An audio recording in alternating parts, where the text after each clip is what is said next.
Comment utiliser une poche à douille? C'est ce que vous vous demandez et c'est ce qu'on va voir dans cette vidéo aujourd'hui. Bonjour à tous, je suis Anaïs Audy, la cofondatrice de la pâtisserie en ligne by Le Chef en Box.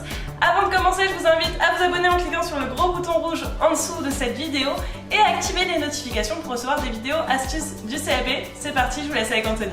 Pour remplir votre poche, vous avez sûrement l'habitude de faire comme ça, c'est-à-dire mettre une poche sur un pot. Ça, moi, je me l'en sers encore quand j'ai des préparations beaucoup trop liquides. Sinon, vous n'en avez pas vraiment besoin. Il y a juste à prendre sa poche comme ça, à bien faire un pli. Moi, j'aime bien que le pli recouvre complètement ma main. Comme ça, si je mets quelque chose de lourd, en fait, mon pli ne s'en va pas et du coup, ma poche ne tombe pas. Si vous avez quelque chose d'un peu trop souple, vous pouvez, si vous avez peur que ça coule, fermer un tout petit peu comme ça.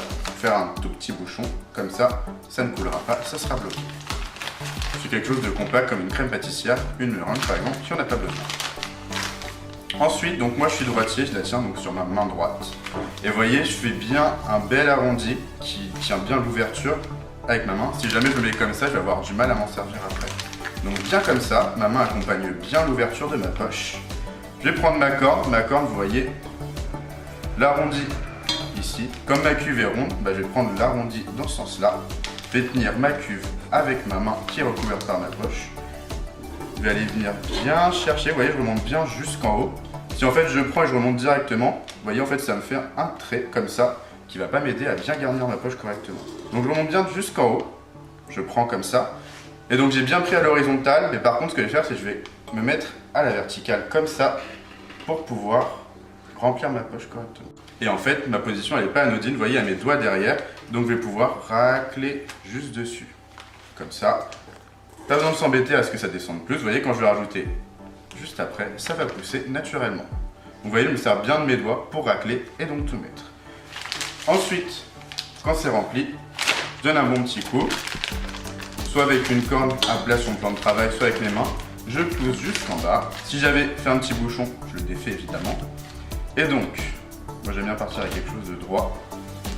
Mais donc, si ici on a une partie avec de la matière, ici sans matière, toujours avec ma main principale, donc droite pour moi, je vais venir attraper entre mon pouce et mon index, juste ici. Je vais venir tourner comme ça pour deux raisons. La première, c'est que déjà, ça va éviter que ma matière remonte, et donc fuite par ici. Ça ne pourra que descendre. Et en plus, ça met bien la pression dans la main principale, parce que c'est elle en haut qui presse. Mon autre main va seulement guider ou stabiliser en fonction du pochage que je veux faire. Je vais vous montrer la position. Donc vous voyez, là ma main gauche, donc ma main qui n'est pas principale pour moi, du coup je vais me mettre comme ça. Pas comme ça, sinon je vois absolument pas ce que je fais, je mets bien derrière comme ça. Et ensuite, après j'ai juste à pocher comme je veux. Donc là en l'occurrence, elle me sert juste à me stabiliser. Si par contre je veux faire un dessin, en fait c'est elle qui va guider. Et vous voyez, c'est toujours ma main du haut qui presse, je ne presse absolument pas avec ma main du bas. Un dernier petit truc, évidemment, à force de pocher, du coup, en haut, vous avez nettement moins de pression.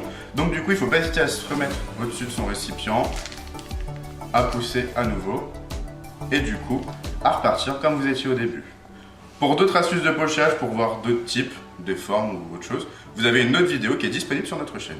N'hésitez pas à aller jeter un coup d'œil.